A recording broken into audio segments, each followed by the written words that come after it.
Get your passports ready here. You may want to move overseas. Workers in France already, they got a 35-hour work week, and then don't be near the door when you hit hour 35, and get very generous vacations. Andrew would love this debate. Now the French, and I'm not one of them, are considering a move that would put limits on work emails and phone calls that come at certain times of day and night and on weekends. Now, it should be noted the French economy not exactly booming right now. I don't know. I saw this one. I said, my God, this is getting through the legislature, and it looks like it's got a decent chance in France at a time when unemployment's high and everything else.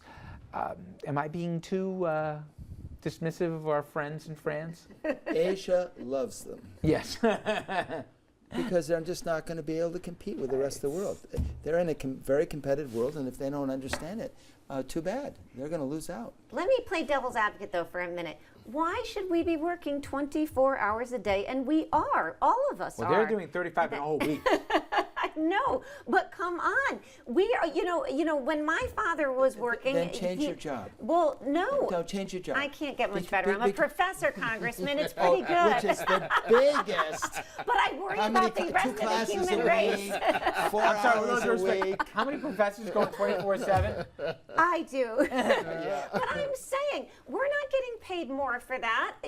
Honestly, isn't there something to that? No. You are on call 24 hours a day. Yeah. Don't you deserve a break? I mean, you're a congressman, so we know you didn't have this issue, but the rest of us. But you know the message we're sending, though, to especially younger people, that heaven forbid you stay late, or heaven forbid you come in on the weekend and you work and you do something, right? I'm not trying to sound like Grandpa Moses here, but my point is, it's hard to, when you really need to do something, have any condition or muscle memory that, my God, I'm not clock watching the whole time. Why do you have a law of the government telling you what you can or can't do? I think it's ridiculous. You know, I had businesses in Connecticut that moved to California because they wanted the synergy of Silicon Valley, of leaning over the fence when they were having a barbecue and talking to their neighbor about something that potentially could help the business.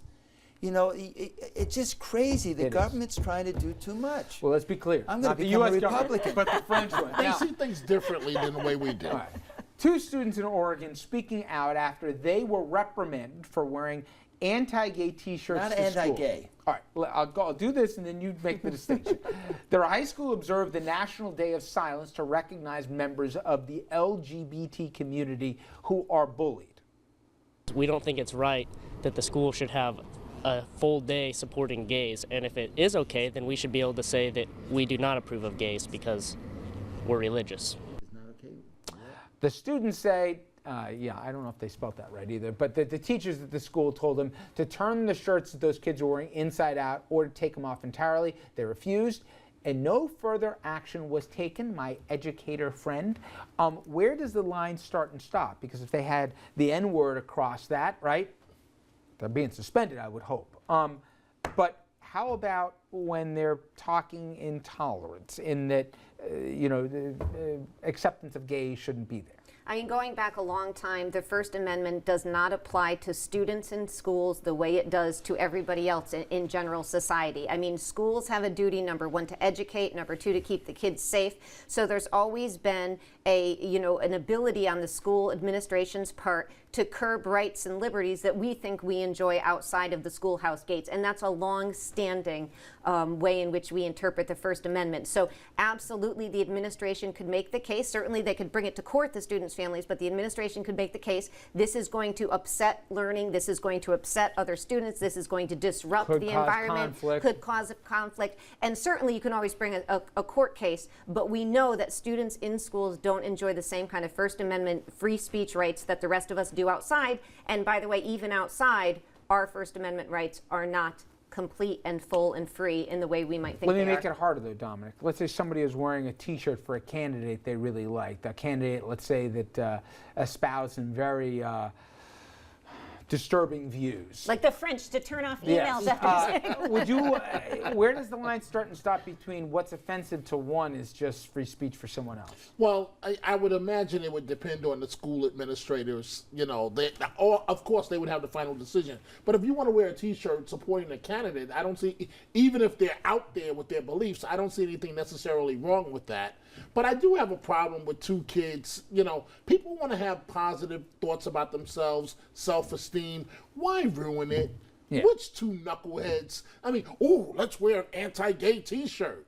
I mean, why? Why?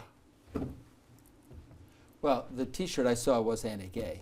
The T-shirt I saw earlier just talked about, their Gay marriage, opposition yep. to gay marriages. And, can we have a debate about whether marriage should be between, the same sex or opposite sex? I mean, that's a debate that I think is legitimate.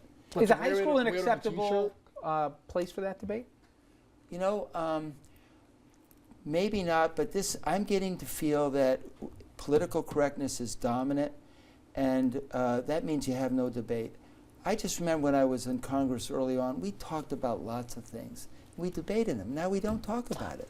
I know school, I know we're going to hit a break, but I think it would be great if kids had to formulate, structure opinions, and have like formal debate in every school in this country, where you had to make your thoughts but actually have facts to support them one way or the other. I think that would be a good thing.